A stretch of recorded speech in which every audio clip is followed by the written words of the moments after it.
Welcome to HUMED, where we talk about the emotional, moral, and human realities of medicine. This is the space and place where doctors talk about moments that change them. I'm Dr. David Spiro. Thanks for being here. I want to be uh,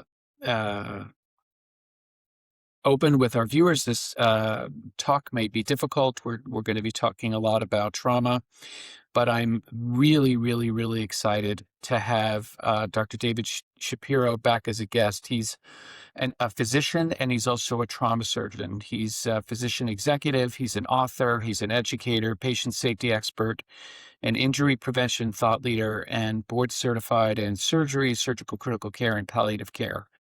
He has multiple advanced degrees, including a master's in hospital administration from Harvard, and where we met during his fellowship in critical care at Oregon Health and Science University.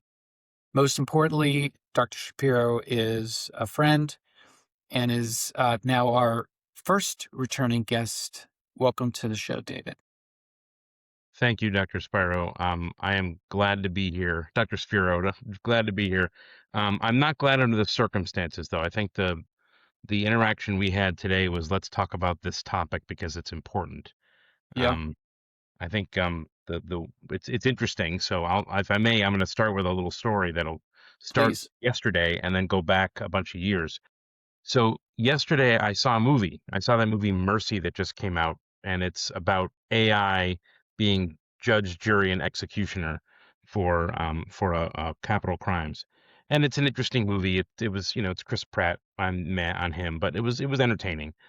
And I think the thing that struck me when I hear the news of the last few days is what happens when someone is injured as a bystander or as a happenstance of law enforcement or environments that are like this. And I went back into my logs and I looked at some of the stuff that I still have from my fellowship and residency, and there's one story in particular that sticks out. I won't use the young man's name because he is still around and still doing amazing things. But in 2008, which was my first year back in Connecticut, I'd left Oregon to come back here, and there was a 7 or 8 year old young man who was with his family holding a West Indian flag because it was the West Indian Festival in Hartford, Connecticut, and there was a fight that broke out in the middle of this very daytime celebration. I have been to this event. I have eaten at it. It is a wonderful event. It is not a violent event at all, and it is a huge parade, and multiple heritages and ethnicities and people are represented at this wonderful event. And after this fight broke out, someone drew a gun, and fire shots ran through the air, and there was lots of screaming and scattering. And the story goes back that the patient's mom heard that there was gunshots and went walking from her home over in a scurry to try to figure out if everything was okay, and didn't see her son, and looked around, and finally they realized that the son, who was 7 or 8 years old, was struck in the head by a stray bullet at this event. Now, this young man was brought to my hospital. One of my old partners took care of him, and he was quickly transitioned over to the Children's Hospital after surgical intervention at ours. And he does have some permanent deficits, but this is a young man who is now, in his early 20s and is graduate of college and actually worked for one of the hospitals that I worked for as a trauma intervention um, uh, mitigator and activate an activist sort of way, that he was friendly to families and make sure people knew what was going on. A very insightful and wonderful young guy. But the challenge I see in hearing that a bystander was injured during an event um, brings me back to my own childhood experience where I was at that festival and there was a young girl who was targeted by a man with severe behavioral problems. There's a transition though, because this man was targeting this young girl. This young boy later on in 2008 was not the target, but was a bystander. And there's actually, and I looked up cases in Oregon, Connecticut, and you're in Arkansas now, correct? Correct. Yeah. And I looked in Arkansas to see about these types of cases where bystanders may or may not have had these events occur, and they're out there. It's non-target victims. And in Arkansas, there was is it Fordyce grocery store shooting in 2024. There's a couple other cases in Fayetteville from the last couple years about state troopers surrounding someone mistaking her car for a suspect's vehicle. Those were all very much in the setting of law enforcement. And I think all of us, emergency medicine, surgery, social work, you name it, whatever specialty, we take care of people who've been injured unintentionally. The transition occurs when we see people who are bystanders, but they are injured intentionally. And someone takes the judge, jury, executioner role into their own hands and perpetrates the death of someone else. I won't use the word murder. I won't use the word killing. I'll use the term death because I want there to be justice about this sort of thing. But I look back and I can't find that many cases where someone is um, using the term, I'll use the term brutality, police brutality, or overwhelming force to control someone when they're not the intended party in the first place. They're just a protester or someone else. So I think there's all these stories around. We had a couple in Connecticut in the last few years, but I really think that we all experience the trauma of being bystanders because of these things. We have these phones and devices that everyone records, everyone sees. I can hear the dismay in people who are recording these events. And while I always tell people when you're using things like the ACS Stop the Bleed program to help someone, put your phone down, call 911, and then get help. In this setting, I'm glad that there's recordings of it, but that perpetrates or excuse me, it perpetuates the phenomenon of relatable trauma that people will see on Facebook, TikTok, Snapchat, you name it. So it's on my mind.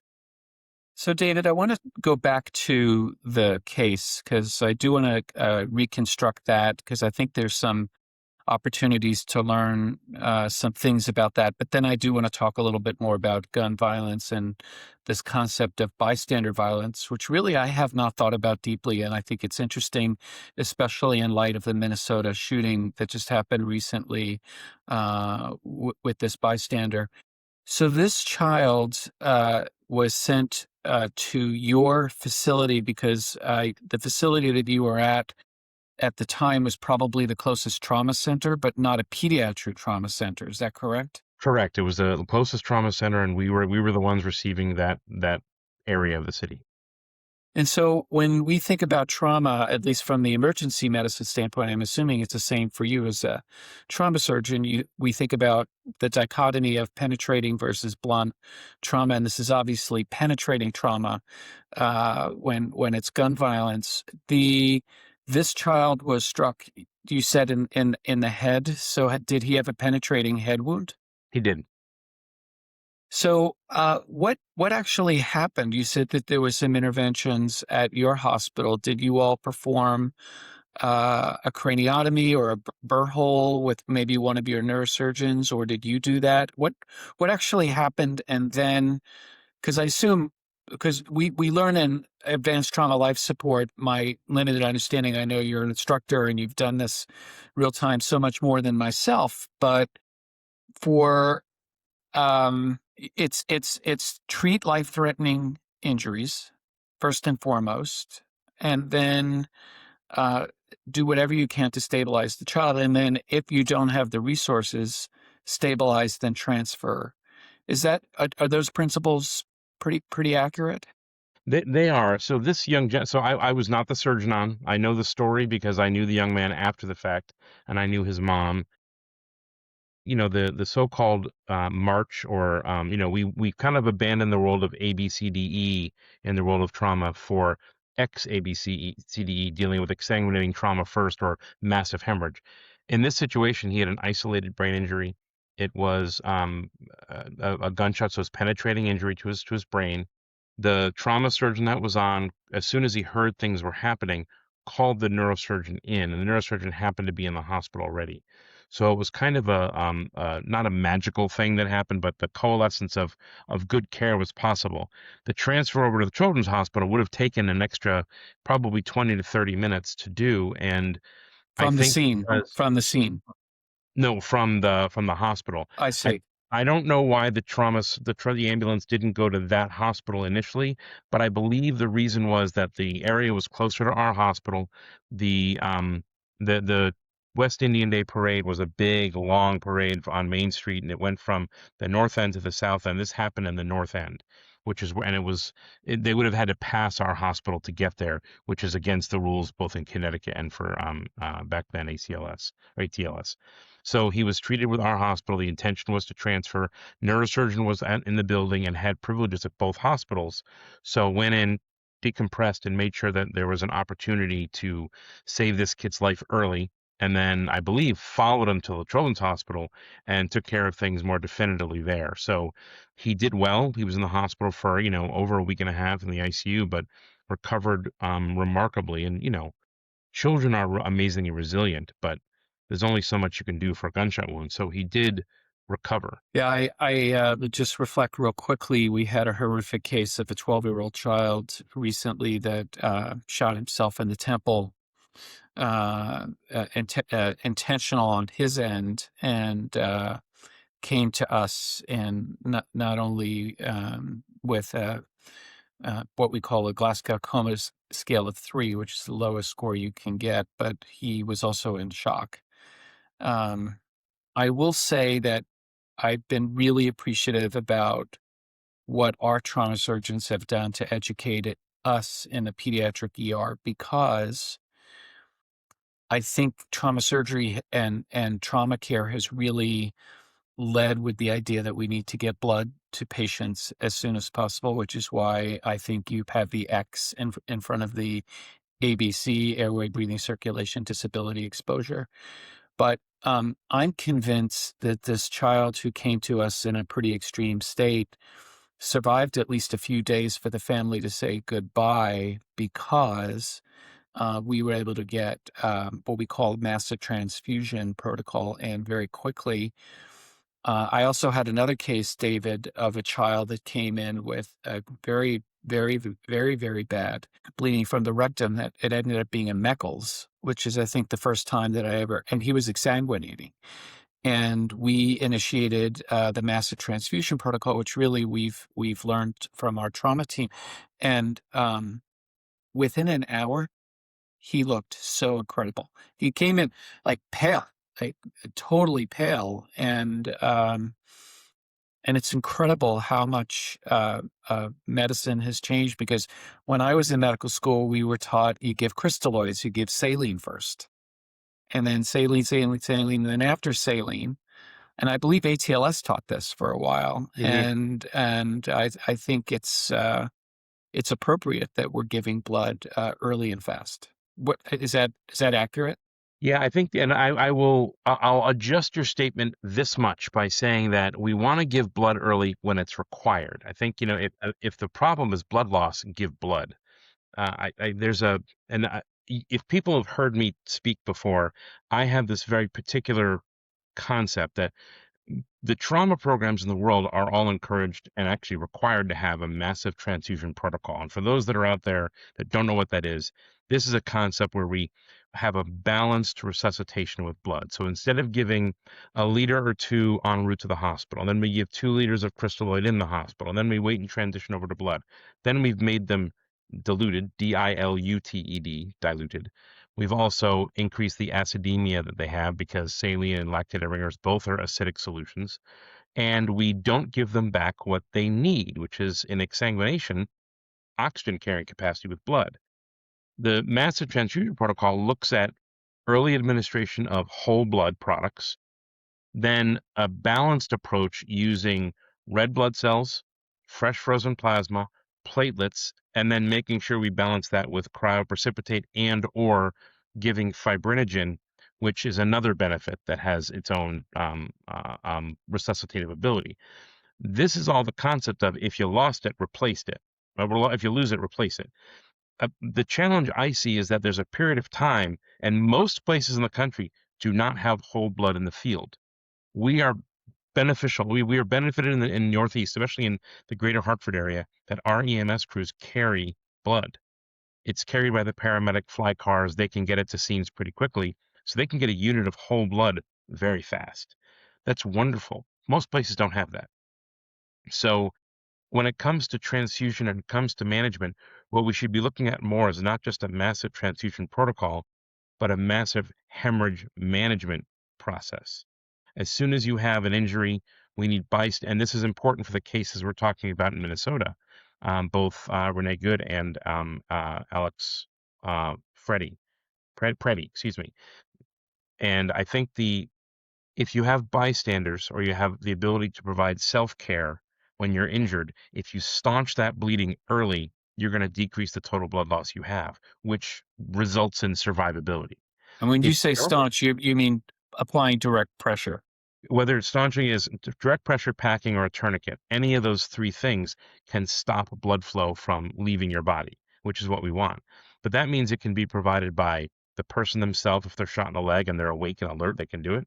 They can give it to the bystander. Someone who doesn't know them could be standing there, have either training or basic knowledge that gives them the ability to staunch that bleeding.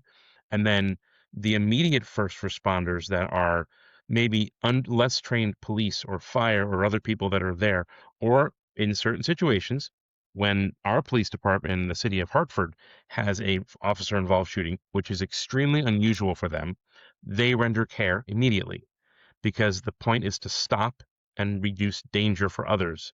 It's not to end someone's life. But that all said, if we can have those processes in the field start early, the likelihood of getting to the hospital and even needing blood goes down. So it's a fascinating process for massive transfusion and massive hemorrhage management. Very interesting. You had also said that you didn't take care of this child when he came into your hospital, but you ended up getting to know him later. Do you mind sharing with us how you got to know him and the family later? I think that's interesting. Sure. So I will give credit to I can mention a couple names in a documentary if that's okay with you. There's Sure. a documentary that was called The Sweetest Land. And yes, the sweetest as in SWEET. You can find it online. It was created by a man named Jeffrey Teitler, Teitler, and it's won several awards. But when I first started at the hospital, this gentleman had asked to be a part of the hospital's understanding of what trauma was like and what gun violence was like for the hospital.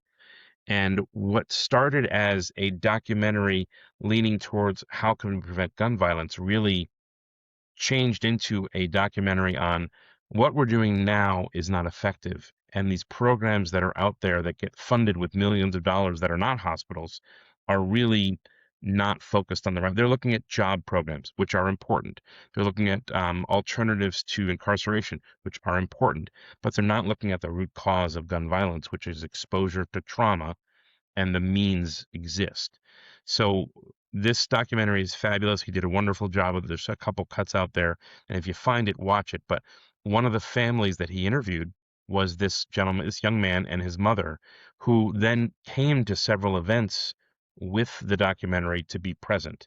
And I met them at a place called Real Artways, which is a theater in Hartford that shows documentaries and other art type films. And they were there, and I met them for the first time in a few years. This is probably in his early teens when he was there, and his mom was there, and we got the chance to chat and talk about what had happened in the last several years. That he was doing really well, and then a few years later, kind of keeping track of things that were going on, I knew who he was. We had known each other a little bit, and then there was a job opportunity in one of the programs that I oversaw at the hospital that was hiring injury preventionists, people who are community workers for one of our injury prevention programs. And the woman that I had that was in the position of being the leader in this program, who ran the wellness programs for our community, hired him and had met him on the phone when we were in the car together going to some event. And I said, this guy, when he's graduating with a social work degree, he's going to be wonderful as an advocate for you. Let's make sure that we don't trigger, that we do the right thing. And he's been wonderful. So I don't know if he's still there because I left that hospital last year, but he's a smart young man with a good head on his shoulders and really has a bright future.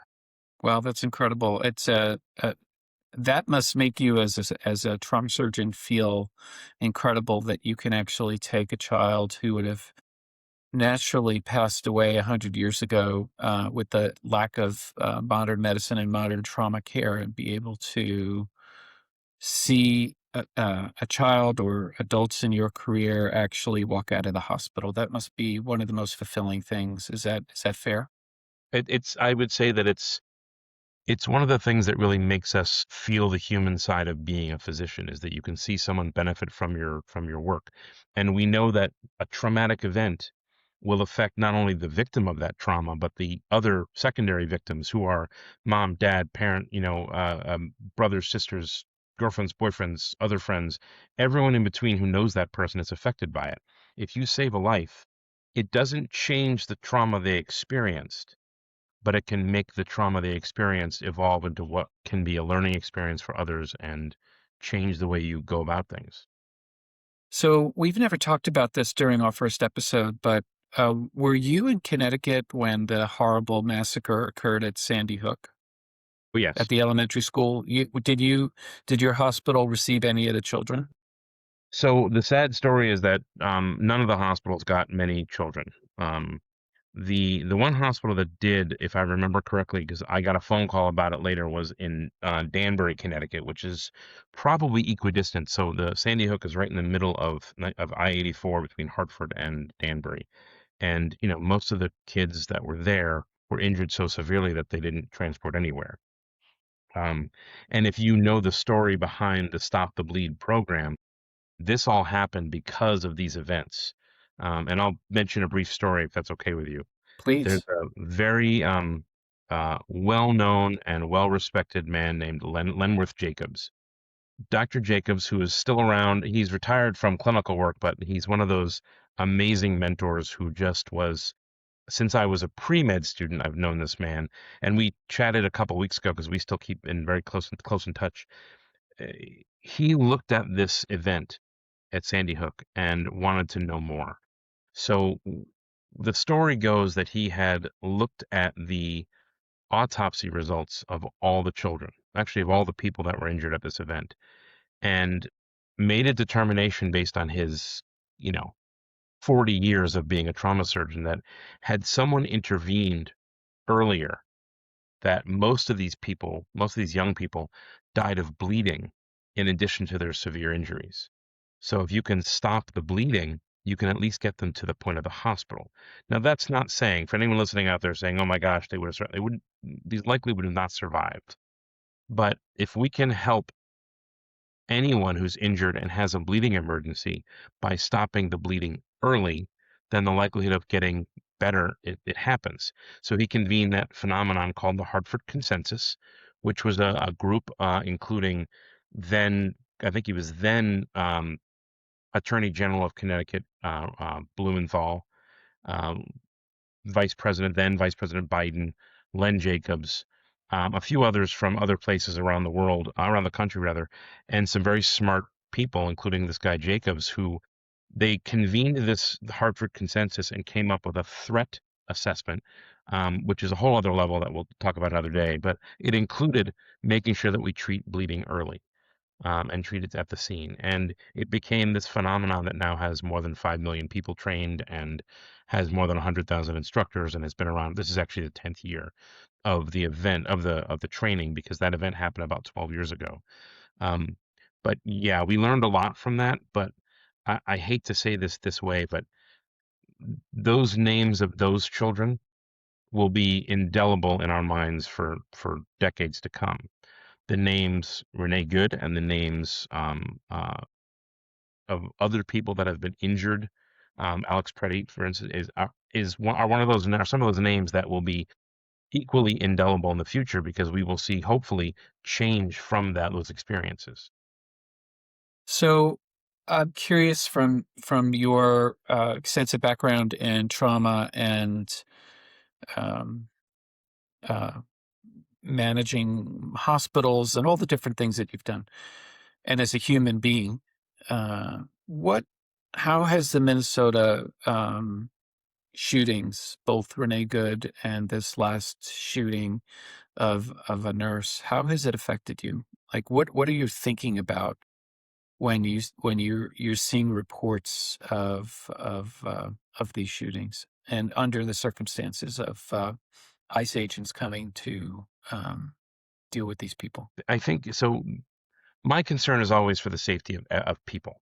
I want people not to be injured by things, and I want people to have the freedom to express themselves the way they want to and abide by the laws and do what they're supposed to do with either vocal, loud, or at least peaceful but loud protests. They should be able to do that. I've been in them. Uh, in the last, say, 17 or 18 years of being in trauma surgery and seeing what people can do to each other, I'm wary about going to big, wide open spaces. I'm wary about going to crowded um, uh, events. When I go to, I'm a member of the LGBT community. I go to pride events and my head's on a swivel and I am not military trained. I'm not one of those people. I just get worried and I usually I have a bleeding control kit with me because I want people to be okay.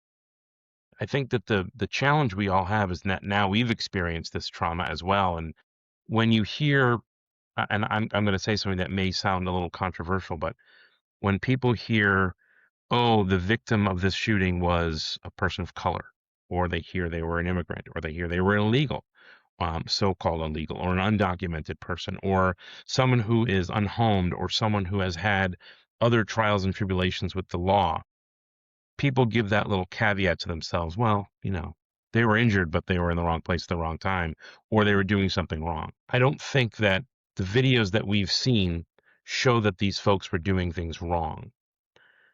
And as an example, if you look at what the NRA says, and I'm not a member of the NRA. I joined it a few years ago to get some information about things, but they're very much an organization that looks at doing things legally. They want things to be legal. They fight and they lobby for things to stay legal so they don't have to worry about doing things that are not legal. And I think the challenge that we all have is if the NRA sees that a firearm was used to hurt someone when the person that is the victim of that injury has a firearm on their person, but not using it for any bad way or any dangerous way, then there's no rational reason for that shooting. And if law enforcement's intention is to stop or subdue or reduce the risk of danger to others, then shooting someone who is not let's just say they're unknown, because this man was unknown. They didn't know who he was, and he was armed. That once you disarm him, you can back away and say, stop, and say, I don't think you should move anymore. You can tase them. There are less lethal means. They pepper sprayed people in that area as well. There's so many means to decrease the risk of danger for others that are non-lethal, and yet everything was used at once. Everything was pursued. And I'm sorry to say a political statement here, but the reports we're getting from the leadership in the federal government are that this this death was justified, which it's not me to judge, but based on what we're seeing, it's a horrible misuse of power. And that scares me because I have family, I have neighbors who are from other nations, and I want my little quiet cul-de-sac to stay calm. And we think that we're safe in our neighborhoods. When you look at the neighborhood of cute little houses that were right there and public buildings that people were walking by, and I don't want that happening, not just in my town, but anywhere. It makes No, me I appreciate that. feel endangered. So what, how do you process something like this? I read a very beautiful statement from the dean at the Yale School of Public Health, and she talked about the idea of stop watching the media with playing the videos over and over again and turn towards community, um, because it's hard to watch it. And I have, over the course of the last few years, I was an avid viewer of CNN, and I watched CNN for hours and other networks around election stuff and other violent things that have happened. And now I'm really tuned out of that. And I still digest news, but it's really on my own terms. I'm just curious how you personally, as a human being, sort of how you respond to something like this. It feels, for me at least, very raw and troubling. But I'm curious. I'm gonna, I'll say this. Things like the pit are triggering already. When I watch episodes of MASH, they are triggering already. When things get closer and closer to home, if you're not offended and not upset, then you just aren't watching anything. At the same time, when we look at the vividness or the clarity with which we see things, because these handheld devices are literally everywhere, you can't switch it off completely without leaving yourself uninformed. And I won't say ignorant, but it's really just uninformed. And there may be a decision that you need to switch off. But most of us are so worried about missing something or missing our family member who needs something. Um, I would say that the brain processes visual information much more intensely than it does text. It also processes visual information far more than audio. I won't watch CNN anymore. I won't watch MSNBC. I once in a while will see snippets from a great couple creators on social media, but I try to get the purest form of things. So I tend to go to NPR. I tend to listen to the radio because I think it's underutilized, and I think that even if people are listening to this conversation now, neither of us have all the facts. So I That's think true. it's important to set boundaries for yourself. Trauma thrives in an environment of constant, unpredictable alerting, and you have to be able to reclaim control by saying, "Let's have a conversation about this." And I think that's what you make me think of when I think of community. So my neighbors, we have a cul-de-sac with 6 houses. Everyone's really close. We all know each other. Everyone's very supportive. We watch each other's houses, take care of each other's pets. And if something comes up, someone says, "Hey, I had to go to the hospital today for something. Can someone take care?" We do that for each other. Sure. Um, and it's okay to take that break, but it's also okay to ask your friends and trusted messengers, "What do you think?" And it's not meant to ask the question, "Do you think the same as me?" It's asking the question, "How are you?" There's a big difference there. I love that. That is actually beautiful. I want to ask another question about just the overall feelings of immigrants being rounded up and the way things are happening at this time in our country. Does any of it remind you of what was going on in Germany in 1933? I'm curious, as a Jew, as someone who grew up Jewish and had a bar mitzvah, and I've studied a lot about the Holocaust.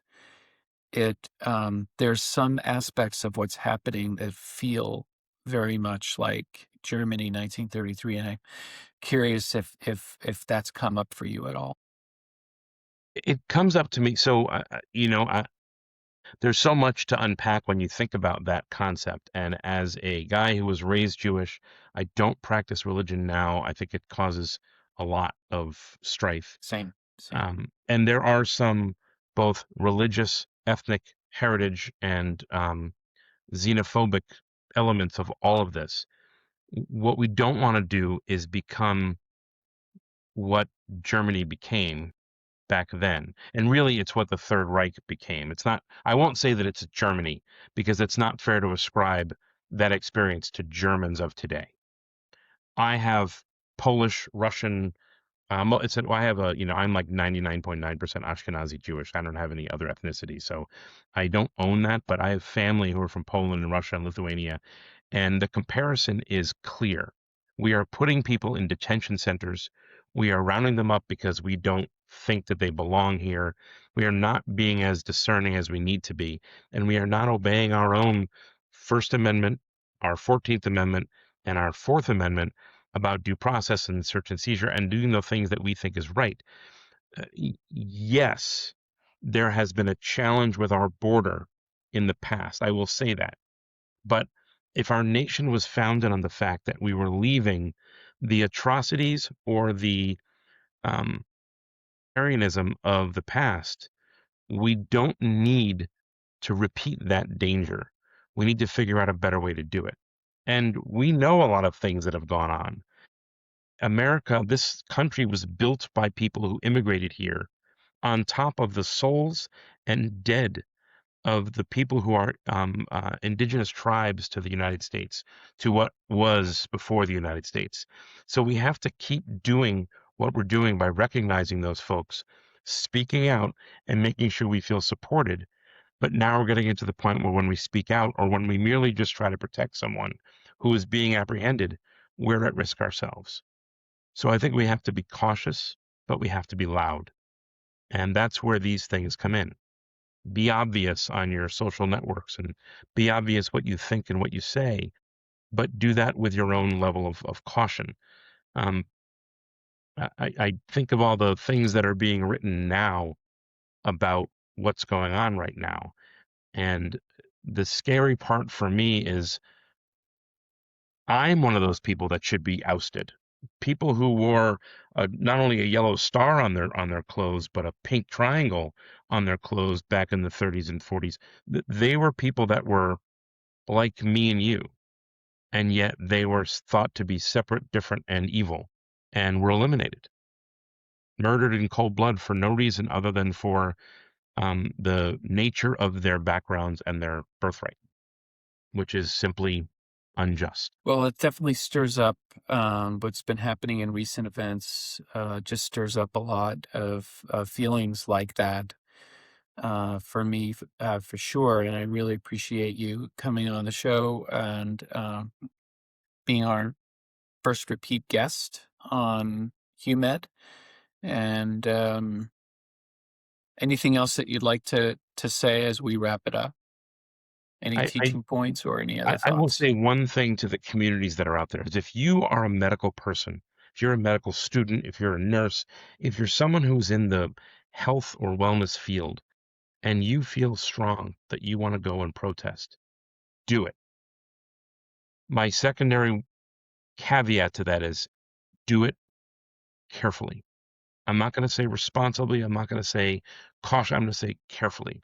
Be And attentive to the peacefully, background. peacefully. Peacefully.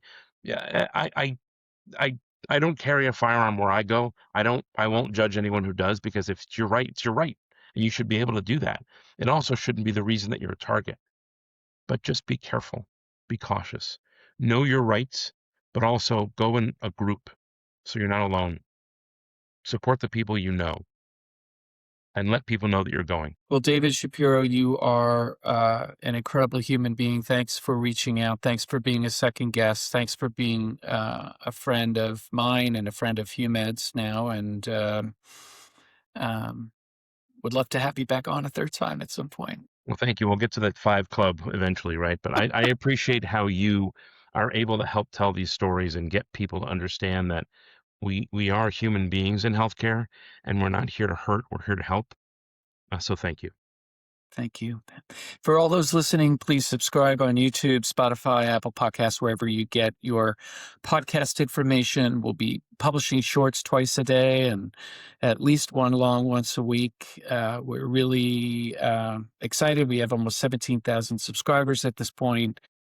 So please join us, and we'll continue to share stories from people like Dr. Shapiro and other heroes in healthcare who have stories to tell. Have a great rest of the day. Thanks for listening to HUMED with David Spiro, MD. If you like this episode, make sure you're subscribed on Spotify, Apple, or your favorite podcast platform. The video versions are also available on YouTube. Make sure you subscribe and hit the bell there so that you never miss a future episode.